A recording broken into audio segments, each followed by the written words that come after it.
topics and opinions expressed in the following show are solely those of the host and their guests and not those of W4CY Radio, its employees, or affiliates. We make no recommendations or endorsements for radio show programs, services, or products mentioned on air or on our web. No liability, explicit or implied, shall be extended to W4CY Radio or its employees or affiliates. Any questions or comments should be directed to those show hosts. Thank you for choosing W4CY Radio.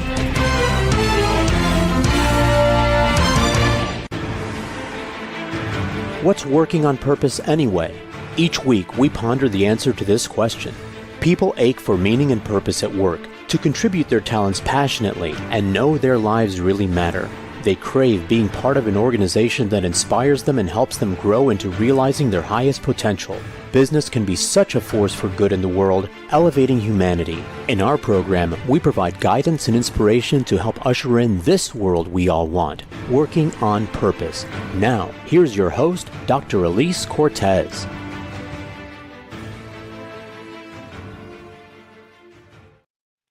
Welcome back to the Working in Purpose program. Thanks for tuning in this week. Great to have you. This program has been on air since February of 2019, and today is its official 9th year.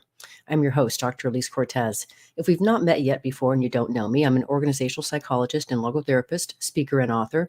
My team and I at Gusto Now help companies to enliven and fortify their operations by articulating their purpose and building inspirational leaders and cultures activated by meaning and purpose to turn those companies from a flatline EKG to a vibrant destination workplace. There, people are intrinsically motivated to perform at their best, can grow into their fuller potential, and are committed to stay and dynamically deliver on the company's mission.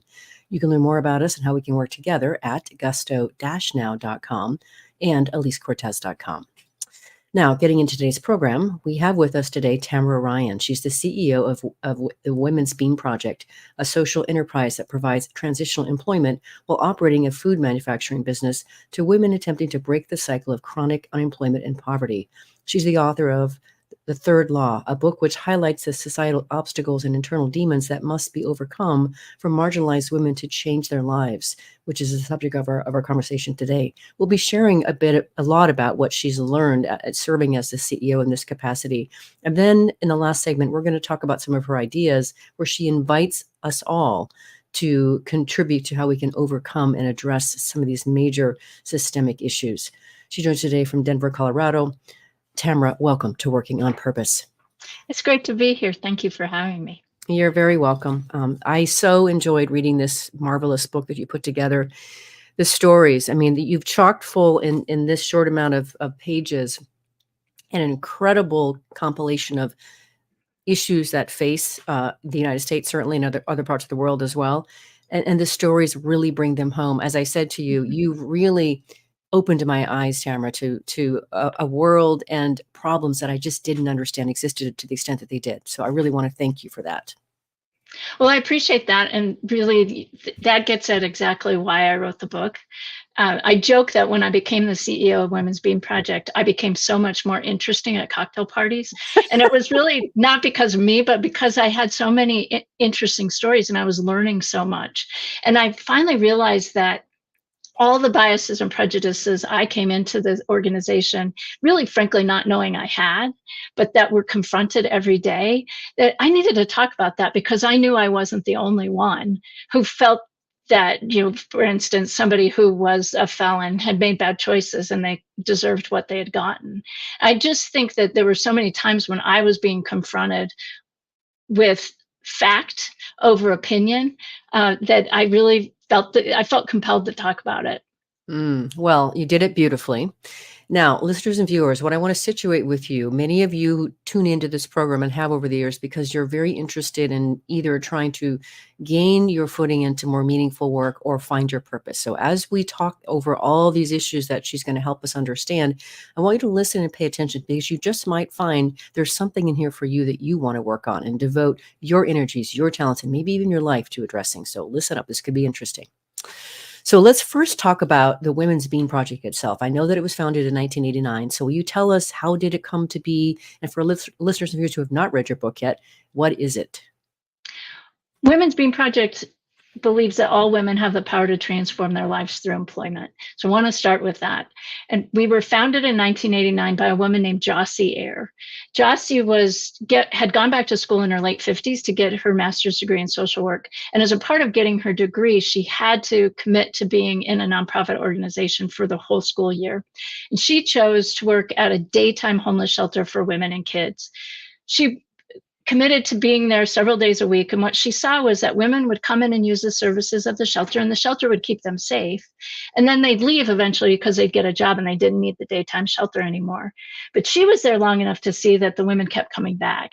And they were clearly caught in a cycle that they weren't able to get out of. They might have had the ability to get a job, but they didn't have the skills to keep it.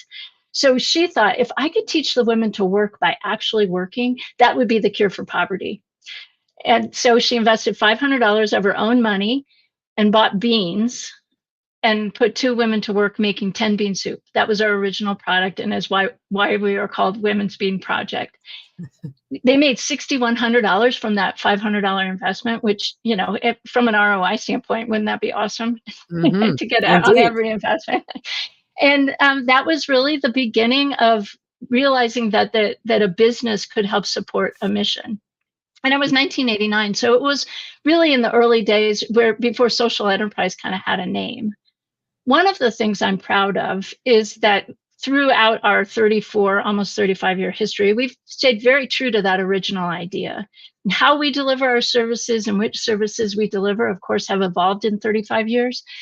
But really fundamental to our ethos is that we're going to create an environment, a safe and accepting work environment where women can learn the skills they need to get and keep employment. And when we can set her on a path to employment, what we're doing is changing the trajectory of not just her life, but also her family's life. Mm-hmm. And we're going to dig into what that looks like as well as we go along here. But I want to kind of continue to peel back in sort of the same way that I got to know you and the Women's Bean Project, which was through your vantage point, your experiential set, which I really appreciated just how authentic you were in your shares. That you were like, gosh, I came into it thinking this. So I think it would be useful, as you said, for you to describe your actual mindset about these women and what they were dealing with before you came to the Bean Project. How would you describe that? Where did it come from? Well, what I would say, I'd start with the fact that I was born a white middle-class girl in Colorado Springs, Colorado. And so so much of, we as humans surround ourselves by other people who are like us. And so much of my attitude and opinions were shaped by that. I talk about in the book the little poem or whatever that I remember hearing as a teenager. First comes love, then comes marriage, then comes baby in the baby carriage. Yes, and I remember. That's a cute little thing that little girls say, but what that does is it represents opinions and attitudes from and about the people you surround yourselves with. And so I do remember thinking, how shameful that it was to be a teen mom, or how people who were addicts really didn't have self-control, or how people who were felons, deserved what they had gotten in terms of their punishment. And what I didn't recognize is that what I thought was that we all had the same choices. And so I remember one of the first weeks I was in my role as CEO, I was working on the production line to sort of get to know our operations and get to know the women. Mm-hmm. Yeah. And I said to one of the women, how did you get here?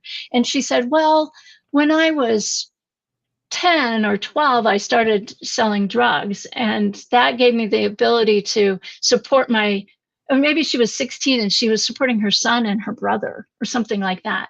And I said, well, didn't you, think about sort of what was going to happen in the long term? Because she eventually went to prison. And I asked it in hindsight, I'm mortified that I asked the question this way, but I asked it as though, she had this whole menu of choices, and she chose selling drugs over going to like high school prom or, college prep courses.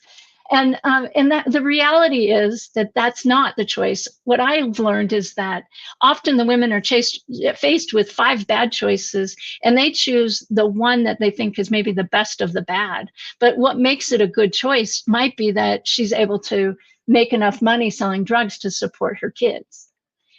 And I think what happened was over and over again, I was just confronted with this idea that what I thought was good and bad was actually totally contextual. Yeah, I just really, you really brought it home and so powerfully, Tamara, in your book. And I really, like I said, you really opened a lot of understanding and comprehension and empathy and compassion in me, for sure.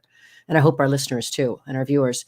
So I want to go just a little bit deeper because, you know, you entitle your book The Third Law, and you really have come to understand women in poverty and women marginalized in a way that probably very few of us will ever understand the way that you do.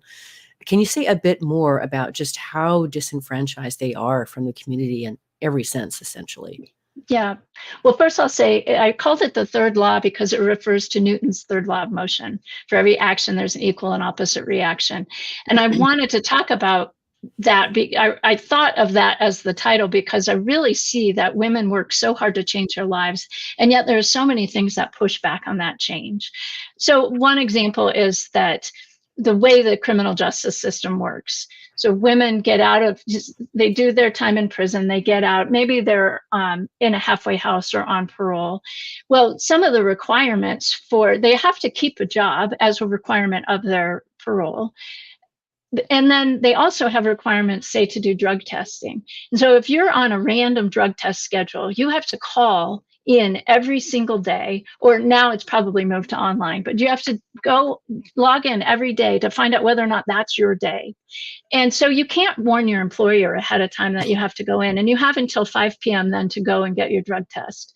Well, that means that at random intervals, you're forced to talk to your employer about the fact that you're still on parole and you're still being monitored. And so, you know, when you think about that, it sounds like a pretty simple thing, but it also means that every day you're confronted with these mistakes that you made. I think that what's interesting about our criminal justice system is that, you know, the whole system is geared toward depersonalizing or dehumanizing people. You get a number when you're convicted, and then, in fact, when you finish your sentence, the term is that you killed your number. And so for instance, if you have an appointment with your parole officer, let's say it's at 8:30 in the morning, and you let your employer know that you have the appointment, they can make you wait 2 or 3 hours to see them. And so then, you know, you think about the whole day, or, you know, about the better part of a day is shot in terms of work and earning an income. And those are all things that you as a parolee don't have any control over. You don't get to say, well, I would like to have my appointment on Wednesday at 2:30 because that's, you know, I'm off work. You're told when those things are happening. And, you know, that's just one example. There are so many other examples, whether it is the benefits that are helping people bridge the gap while they're moving into the work world. If you make $1 too much, benefits get cut off. Most of the benefits do not have ramps, they have cliffs. And so you think about, you know, she takes several steps forward and she's starting to earn an income. And then the next thing you know, she's just earned a little bit too much and she's no longer eligible for that thing that maybe was allowing her to not only work, but feed her kids.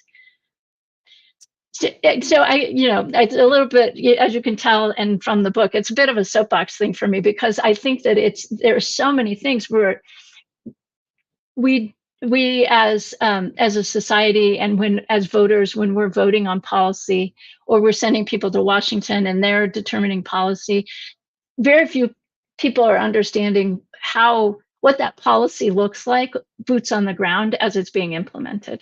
Mm-hmm. Which I definitely want to talk about further when we talk about just some of your ideas for reform and to be able to address these things. But I just was blown away, Tamara, by just the sheer number of boxed in situations these women find themselves in, you know, in terms of what the rules are in the halfway house, what they have. It's one single dinner and it's served at this one time. They can't talk to fellow felons.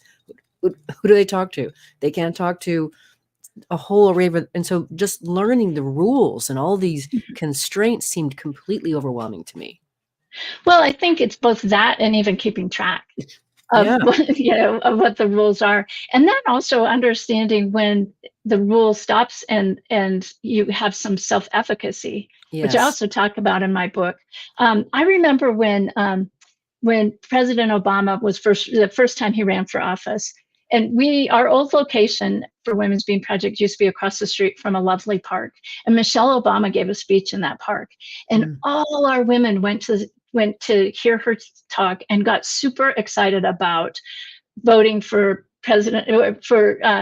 Obama and getting him elected. And so a bunch of them went and registered to vote. Well, it turns out that if you're a felon, it's a felony to register to vote. Oh, my word. And so several of them came into work the next day, and a couple of them on their own realized their mistake and then just had to figure out how to dial that back. But they weren't allowed to vote. And also, I think it's really interesting that it is a felony to register to vote. And that is something that I think that is starting to shift in our country, where we're allowing even prisoners to vote. But it really speaks to, in my view, of the biases and prejudices as a society we have around people, formerly incarcerated people. Indeed. Wow. So I want to dig more into who comes to the Women's Bean Project and really what they're up against in terms of what you're trying to teach them. But before we get into that, let's grab our first break. I'm your host, Dr. Alise Cortez. We're on the air with Tamra Ryan. She's the CEO of Women's Bean Project, a social enterprise that provides transitional employment while operating a food manufacturing business to women attempting to break the cycle of chronic unemployment and poverty. We've been talking a bit about why Tamara wrote this book, what she's trying to address. After the break, we're going to talk about the kind of women that they actually help, and she's going to start talking a little bit about how the criminal justice system works against rehabilitation. Stay with us. We'll be right back.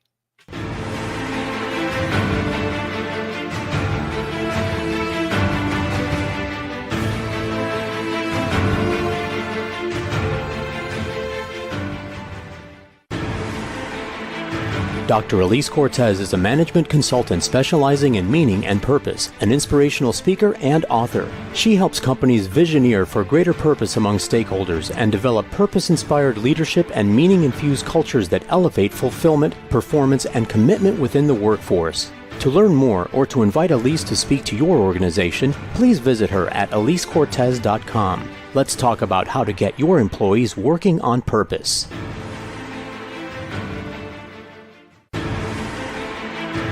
This is Working on Purpose with Dr. Alise Cortez. To reach our program today or to open a conversation with Alise, send an email to Alise, A-L-I-S-E, at alisecortez.com. Now, back to Working on Purpose.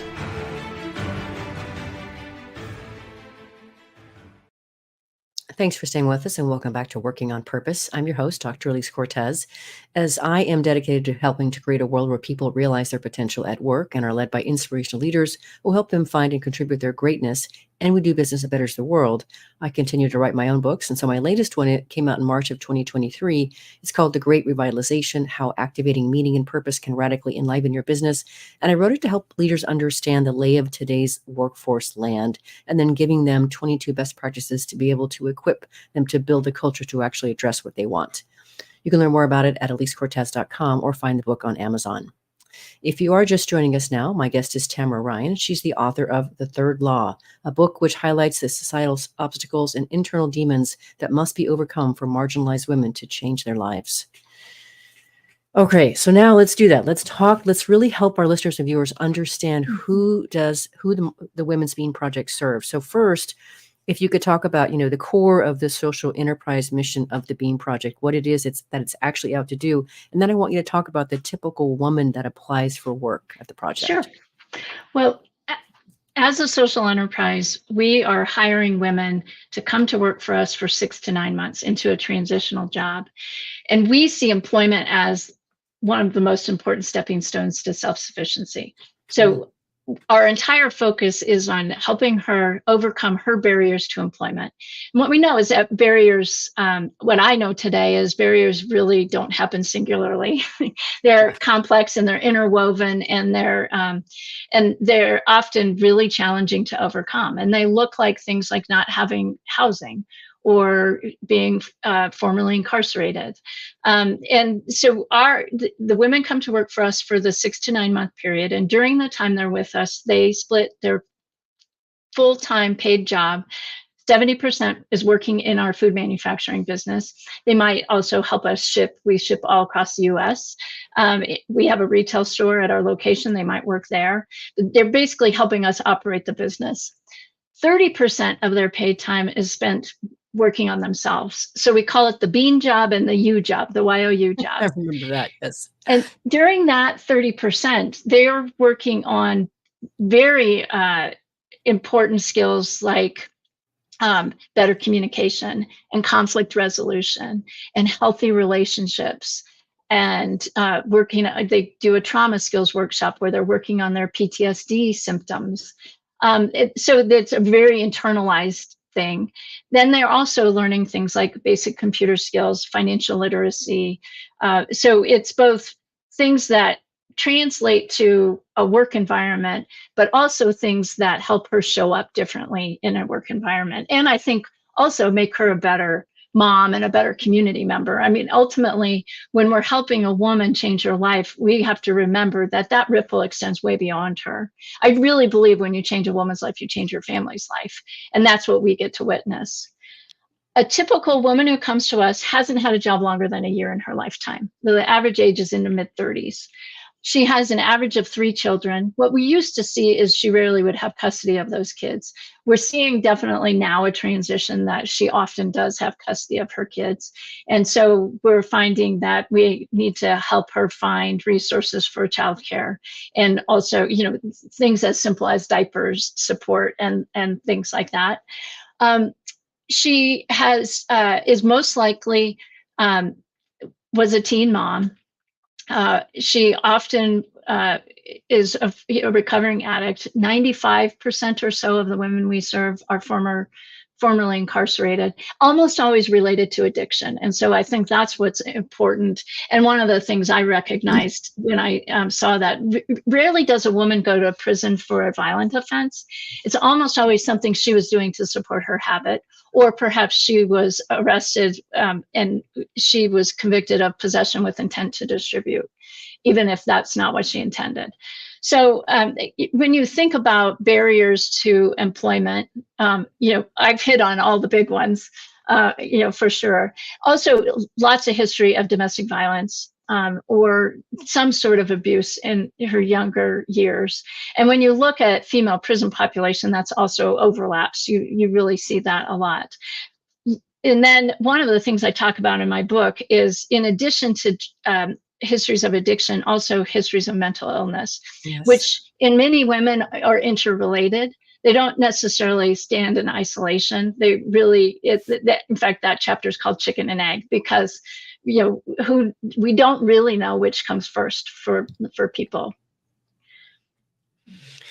Oh, there's so much there, Tamara. So, what I want to make sure that our listeners and viewers understand, because they haven't yet read the book like I have, is just really the full extent of what these women are up against, and they just really don't really have any entry-level skills that are saleable, and that really no one else will really give them a job. And so your program is really, it's a lifesaver and it's a lifeline. And I remember the stats, what was like 450 women might apply, but you have space for 40 or 50 of them or something like that. And yeah. And even so, the book has been out for a while, and during the pandemic, we really saw the applicant pool dip. We're back to seeing, we hire 4 times a year now, and we are going to hire in February, our next hire date. We have space for about 8 women, and we have over 200 applicants for those 8 spots. Yeah. So it really, but my sense of urgency is that the demand is much greater than the supply in this case. And so I go to work every day thinking about, okay, how do we increase our capacity? And for us, sales create jobs. We're an unusual nonprofit organization in that regard, because sales are our leading indicator. That's what creates employment, because if we don't have enough work, it's not really a meaningful experience. Because while she's on the production line, she's going to be learning the basics of job readiness. The fact that you have to come to work every day and on time and take direction and pay attention to detail. Those are things that won't matter where she goes in the future. And in fact, we're not trying to train the future bean soup makers of America, which obviously would be somewhat limited. We are really trying to help women learn the basic skills that every employer says that they need. Beautiful. Okay, so you've already alluded to this, but I do want to just take it a little bit deeper here because I think it's such an important thing that you're exposing here, and that is how the criminal justice system works against rehabilitation. First, that these women are actually in prison for an addiction or a mental health disorder, invariably, and then they're up against the criminal justice system. Yes. Well, again, I think the system is not really about rehabilitation. I mean, I think we'd like to believe that it is, but I don't see a lot of evidence of that. And I do think that there is some criminal justice reform that is happening. I think that often it's happening in terms of how people end up in prison, not what happens once they're in. So there are a number of things. For instance, historically, when you're in prison, you're really viewed as cheap labor. And so you might have an opportunity to work, but in many instances, you're just earning a few pennies an hour. Yeah. And, so that would be, and the labor really is not necessarily something that's preparing people for what they're going to do next. We have rules in many of our states where, for instance, you could get trained in some instances to get a cosmetology license, but many states have the rule that when you get out, you're not allowed to have the license because you have a felony. Yeah. And so, it begs the question, why would we train people for something they can't have? Right, right. And so and we make the bar for again, when somebody is released, we make the rules so rigid that it really makes it challenging to keep a job, because you're faced every day with the fact that you're still dealing with your sentence in some way. And I think that what ends up happening is that it is more about proving to someone that they're bad and they deserve punishment than about saying, here is a different path for your future. There have been some changes in the state of Colorado, for instance. Now the state just passed a bill where prisoners who get an education get a certain amount of time off of their sentence. And the higher the level of education, the more time they get off of their sentence. And so I do think that we're starting to see some shifts. What we have to realize, though, is that over the last 40 years, there has been an over 800% increase in women being sent to prison.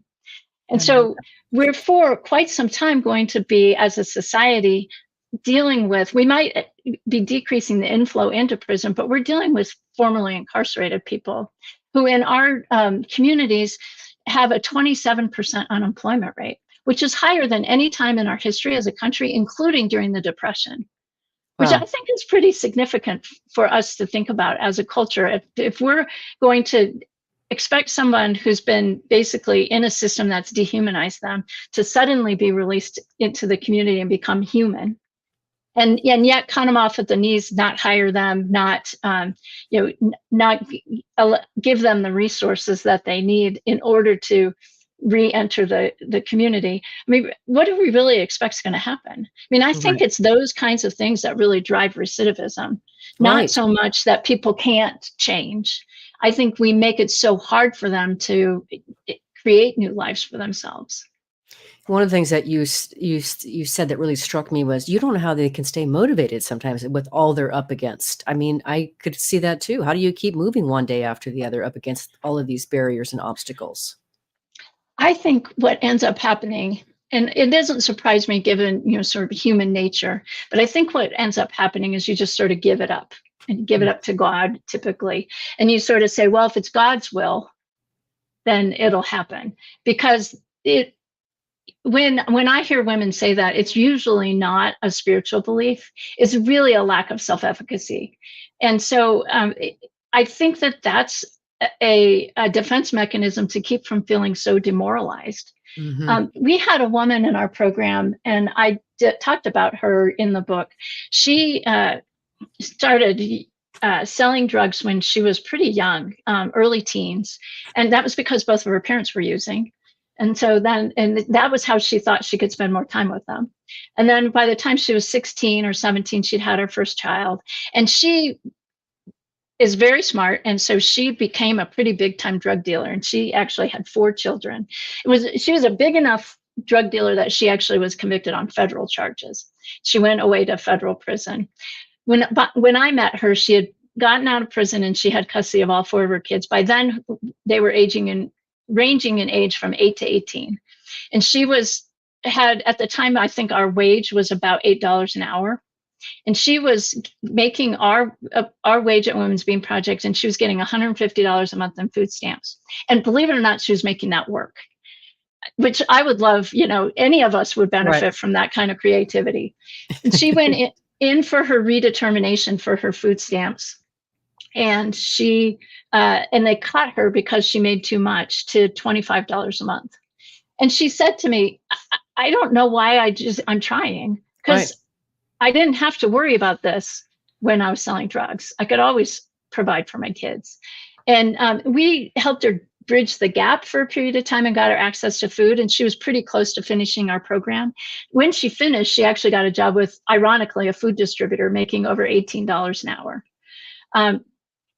And what I will say is, I love that story because of the irony of it and the fact that, she was able to say, ha, but too often that's not how the story ends. The story ends with somebody feeling very demoralized and disempowered. And we can do a lot as an organization in terms of helping her feel more empowered and helping her witness success. But when society and the systems are working against her, that's really a really big challenge. That's hard for one organization to overcome.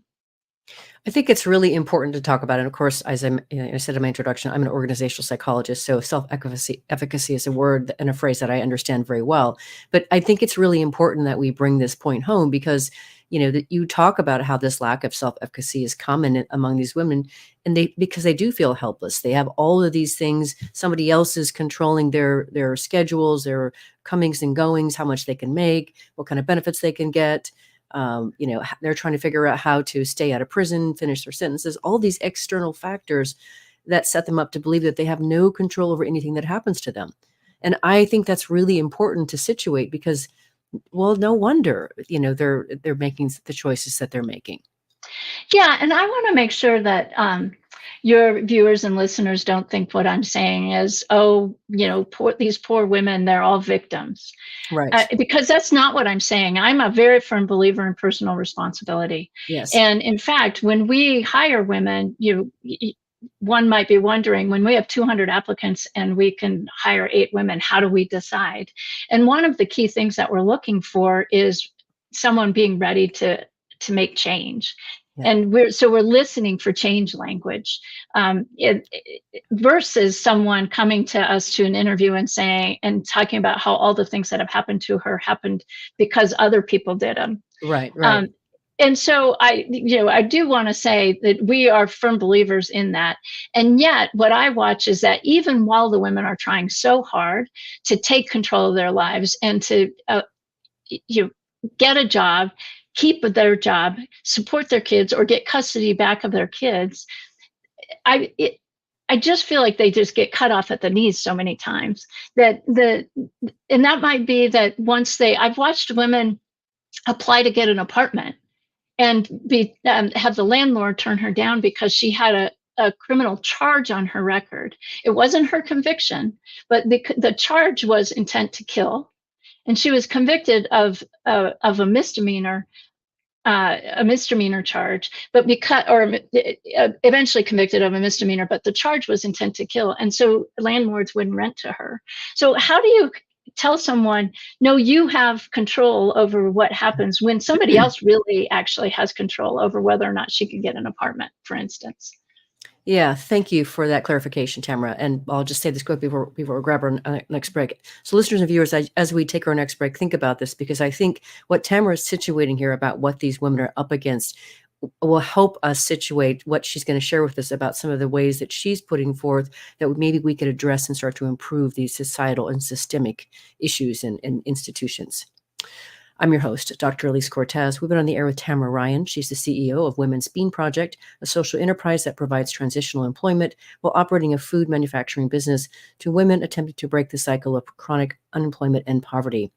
After the break, we're going to talk about her perspective and what she's learned about how mental illness works with drug use and poverty, how they all intersect. Stay with us. We'll be right back.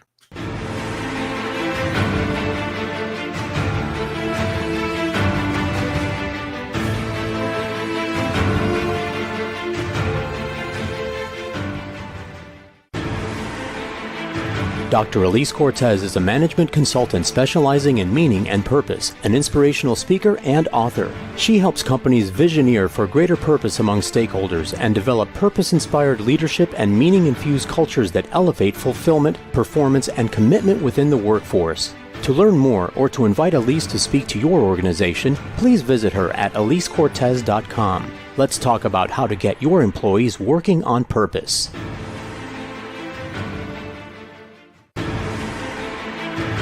This is Working on Purpose with Dr. Alise Cortez. To reach our program today or to open a conversation with Alise, send an email to Alise, A-L-I-S-E, at alisecortez.com. Now, back to Working on Purpose.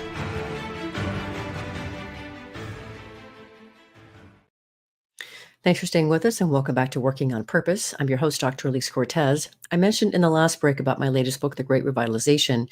What I did for you to help you along with your journey is I also created an organizational assessment for you to learn the extent to which your company's leadership and culture are meeting the standards of today's workforce. It's a 3-page assessment. You can get it, you can download it at gusto-now.com and see how you're actually doing. If you are just joining us today, my guest is Tamra Ryan. She's the author of The Third Law, a book which highlights the societal obstacles and internal demons that must be overcome for marginalized women to change their lives.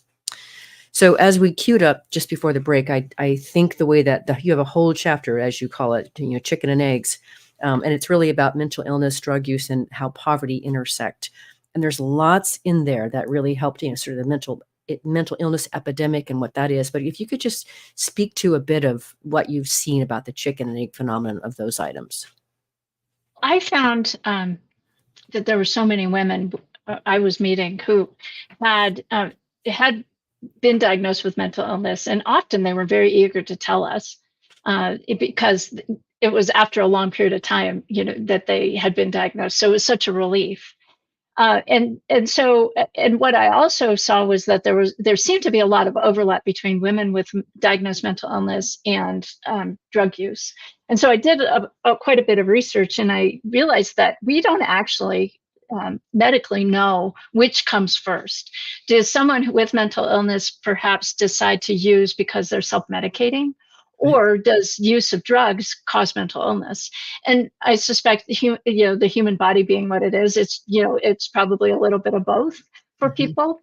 But then when you look at also sort of laying over that, the fact that people who grow up in poverty are much more likely to have mental illness also.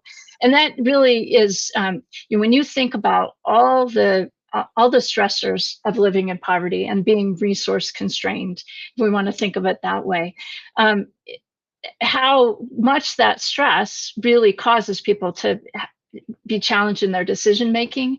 It leads to mental illness in situations where if you don't have the resources, you can't.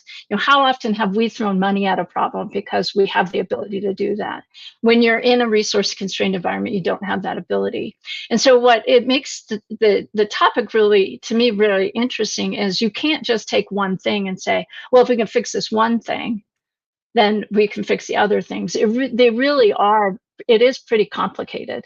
And you can't really say, well, because she used drugs, now she has this mental illness, or because she's mentally ill, she's using the drugs. You really have to theoretically treat both. Yeah. Thank you. It's just really incredibly eye-opening. It's just how complex the problem is, or set of problems are. Okay, so just briefly, because I do want to get into some of your suggestions on what we could address, but I thought your whole chapter on why motherhood is virtually impossible to avoid was incredibly compelling and fascinating. So many new insights. Can you share a bit of those insights? Yeah, this one really hits home for me as a mom. because I remember, how many conversations before I became a mom where, I'd talk with friends and we'd talk about how, whether or not, we were often as a couple, we were ready to have kids, right? Do we have the right resources? Do we have the right house for things like that? And what I witnessed with the women we serve is that it's almost the reverse. Instead of what can we give the kids, it is more what can the kid give me? Yeah. And I found a very interesting book that was based on a multi-year study done in the Philadelphia area called Promises We Can Keep. Yeah. And that really helped me better understand when you are a woman growing up in an environment where what you see around you is there doesn't seem to be any real good reason to stay in school because you don't see that anybody is better off because they do. And you really don't have a lot of self-worth and you're not really valued by your community, but you witness that when someone has a baby, that elevates their status in the community. And when a man says to you, I want to have a baby with you, that makes you feel worthy. And so when you think about culturally, I think for me, it helped me reframe how I think about women in poor communities who have kids, and also why often teenagers have kids. When, from my perspective, she's not ready and she's not, she doesn't have what she needs in place to take care of this child. That's not really how it's viewed. And to me, that was really enlightening. Yes. And also was interesting that I learned from that book was that what it takes to be a good mom, how I would define it versus how a woman in a poor neighborhood might define it is very different. So a woman in a poor neighborhood might say, well, my kid has diapers and she has clothes on and I'm pushing her around in the stroller and I'm a good mom. And with my paradigm, and which was strongly influenced by my upbringing, it is so much more than that. And so again, it was a really great example of having grown up and being surrounded by people who shared my viewpoint and then really see that wasn't the case. I overheard two women speaking once, and they were talking about how a third person was pregnant, and the one said, well, she really shouldn't be pregnant. She has, several other kids. And the other one says, well, can't she just give it away? And it was like it was such a crass sort of exchange. But to me, what it probably really speaks to is the fact that it again, isn't about what you're giving the child or have the ability to give the child. It's about what the child can give to you. Mm-hmm. Yeah, and I also was impressed by the point that you made that for some of these women, and given what they're up against, becoming a parent might be one of the biggest things they actually achieve in life. Well, yes, and they've achieved it by virtue of having a child, and they could be a great parent or a good mom by virtue of being able to keep the baby in diapers and so I think that it is an opportunity for unconditional love. Right. And I think that's a really important thing to remember is that this child will have to love me. I'm its mother. Mm-hmm. Mm-hmm. Very, very helpful and insightful to understand that perspective. Because as you say, that's not the one that I grew up with. So for the last bit of the show here, Tamara, what I want to do is I want to go through as many of the 10 things that you put forth that we can maybe change or support marginalized people in the community, because I think it's fantastic. Because you've convinced us that there are some real major issues here, and I don't know if there are any. I have the 10 in front of me, but if there's ones that you really want to speak to first, or if you want me to list them off, I want to get as many as we can. Well, I think I want to say first that I think when we look at some of these issues, they do really feel big and overwhelming, and and feel like maybe we can't do anything about it. And I actually want to challenge that notion. Yes. that I think in order to affect change is going to take all of us doing our little bit to lift up everyone. And so that's my list of 10 things most of them are actually pretty little things, like become a big brother or big sister with big brothers and big sisters. And the reason I use that as an example is because that the research shows that if a child has just one adult, and it doesn't have to be a family member, that could be the thing that ultimately sets them on a very different path. So that's a big one. I think helping people. What I would like to do, if I could say one thing that in my lifetime, if I could accomplish, it would be to change hearts and minds, to convince people to hire based on talent and potential rather than background. Yes. And so there are probably many people watching or listening today who have the ability to hire people. And I would say give a formerly incarcerated person a chance. The research shows that they are much more loyal and they are great employees. Mm-hmm. So that would be one thing that I think it would be relatively easy to do. One of the things that might be a little controversial on my list is that I said, let addicts fail or succeed on their own. And I say that because very often loved ones of people who are in the midst of their addiction inadvertently do a lot of things that really actually enable the addiction. And as heartbreaking as it is, we need to let them go and do it for themselves, because the only person that's in that addiction is that person. And so again, when I wrote that chapter in the book, I knew it was kind of a harsh perspective, but I do really believe that you've got to do that. What else is there? There's foster or adopt a child from the US. We have a tendency in our country to adopt lots and lots of kids from other countries. Other countries, yes. Yeah, and there's nothing wrong with that, but there are also aren't enough families in our country who are willing to adopt. And that comes from the perspective, I know you know that but the last chapter of the book is about the journey our family has been on in adopting our son, who came to our family when he was 2. And today is 16 years old and 6'3". But that has definitely been a journey, and probably one of the most challenging things I've done in my life. Yes, and I really applaud that. And it's very inspiring to me. And you have your own daughter as well, so the two of them together are your family now. A few of the things that you said that you offer here that I think are interesting and worth mentioning is support a safe house. You also mentioned support a women's foundation in your area. Those are two things that are extremely actionable right now. Yeah, absolutely. And they really come from the standpoint of, we view our work at Women's Bean Project on a continuum, and we don't want to be all things to all people. And yet a safe house is a place a woman can go where, for a short period of time, it can get her out of an abusive situation, where she can get on her feet and then she can start planning for what her life is going to be like. And there are way too few beds across the country. In any city you look at, there are too few beds in safe houses. So that would be a way to help expand the resources. And then a women's foundation, the great thing about that is they support women at sort of all levels. The Women's Foundation of Colorado helps young women be more likely to go to college, and is particularly first-generation college students. And so within women's foundations, you can often find causes that really resonate with you, that relate to women. Beautiful. Tamara, we're at the end of the program here, and you know by now that this program is listened to by people around the world who are out trying to either join or create workplaces where people can thrive. We develop those influential leaders that lead them to their greatness, and we do business that betters the world. What would you like to leave them with?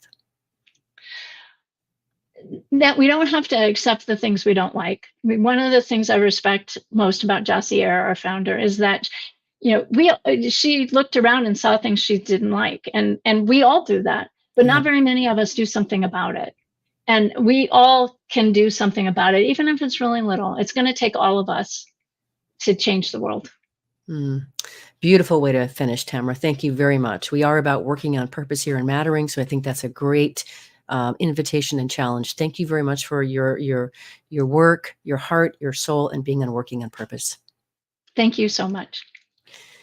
Very welcome. Listeners, viewers, if you want to learn more about Tamra Ryan, her book, or the work she and her team are doing at the Women's Bean Project, start at the Women's Bean Project. So it's Women's Bean Project. So Women's, BEAN, and project.com. Last week, if you missed the live show, you can always catch it via recorded podcast. We were on the air with Deb Smolinski talking about her book, Brain On. We learned we have an opportunity to nurture our relationship with our very own brains and some strategies to best utilize our focus and handle our emotions during the day to tackle our most prized projects and get the results we most want. Next week, we'll be on the air with Brad Deutster, the author of Belonging Rules, 5 Crucial Actions That Build Unity and Foster Performance. See you there. And remember, work is one of the best adventures and means of realizing our potential and making the impact we crave. So let's work on purpose. We hope you've enjoyed this week's program. Be sure to tune into Working on Purpose, featuring your host, Dr. Alise Cortez, each week on W4CY. Together, we'll create a world where business operates conscientiously, leadership inspires impassioned performance, and employees are fulfilled in work that provides the meaning and purpose they crave. See you there. Let's work on purpose.